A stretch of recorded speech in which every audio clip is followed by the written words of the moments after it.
School morning assembly speech script. શરૂઆત અને સ્વાગત. આદરણીય આચાર્ય શ્રી, તમામ શિક્ષકગણ અને મારા વહાલા મિત્રો, આપ સૌને મારા સ્નેહભર્યા નમસ્કાર અને એક નવી સવારની હાર્દિક શુભેચ્છા. કોઈએ બહુ સરસ કહ્યું છે કે સમયની એક આદત ખૂબ સારી છે, જેવો પણ હોય પસાર થઈ જાય છે. સફળ માણસ ખુશ રહે કે ના રહે, પણ ખુશ મિજાજ માણસ હંમેશા સફળ જરૂર થઈ જાય છે. એટલે જ આજના દિવસની શરૂઆત આપણે આપણા ચહેરા પર એક સુંદર સ્મિત અને દિલમાં સકારાત્મક વિચાર સાથે કરીશું. સવારની સભાનું મહત્વ, ઇમ્પોર્ટન્સ ઓફ મોર્નિંગ એસેમ્બલી. મિત્રો, આપણી શાળાની મોર્નિંગ એસેમ્બલી માત્ર એક પરંપરા નથી, પરંતુ તે આપણા આખા દિવસની ઉર્જા નક્કી કરે છે.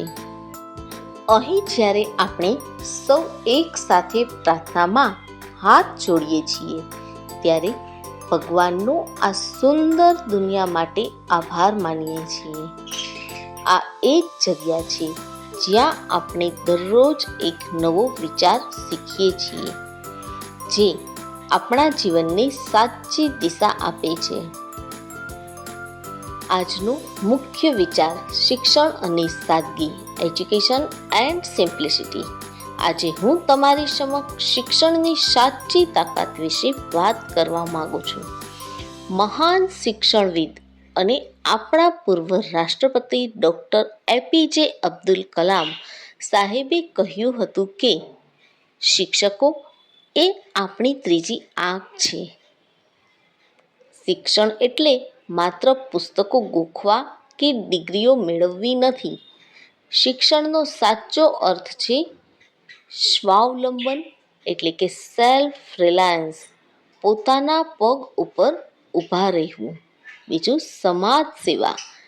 એક શિક્ષિત સમાજ જ અજ્ઞાનતાના અંધકારને મિટાવીને જ્ઞાનનો પ્રકાશ ફેલાવી શકે છે. અને ત્રીજું છે ઉચ્ચ વિચાર અને સાદગી. આપણી જરૂરિયાતો ભલે નાની હોય, પણ આપણા સપના અને આપણી વિચારસરણી હંમેશા આકાશને આંબી જાય તેવી હોવી જોઈએ.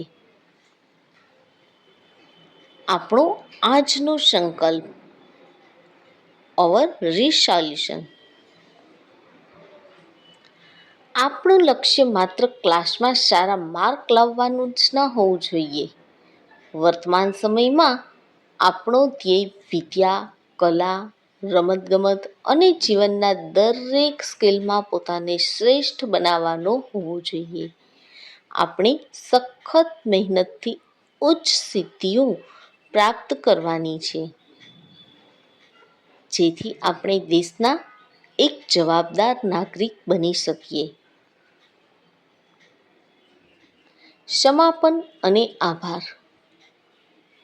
Conclusion and word for thanks.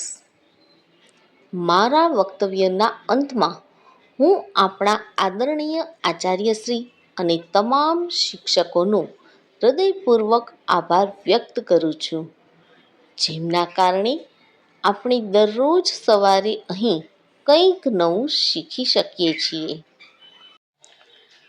આપણા શિક્ષકો આપણને માત્ર પુસ્તકીય જ્ઞાન નથી આપતા, પરંતુ આપણને દરેક સર્જનાત્મક કાર્ય એટલે કે ક્રિએટિવ વર્ક માટે પ્રેરિત કરે છે.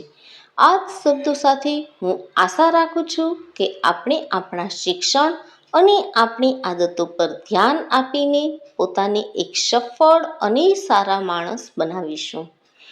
બે પંક્તિઓ સાથે હું મારી વાણીને વિરામ આપીશ. આશાનું કિરણ જ્યારે નીકળે છે, ત્યારે નવો ઉજાસ લાવે છે. અંધકાર પણ શરમાઈ જાય છે જ્યારે મહેનતની મશાલ પ્રગટે છે. આપ સૌનો દિવસ મંગલમય રહે તે આશા સાથે ધન્યવાદ. જય હિન્દ.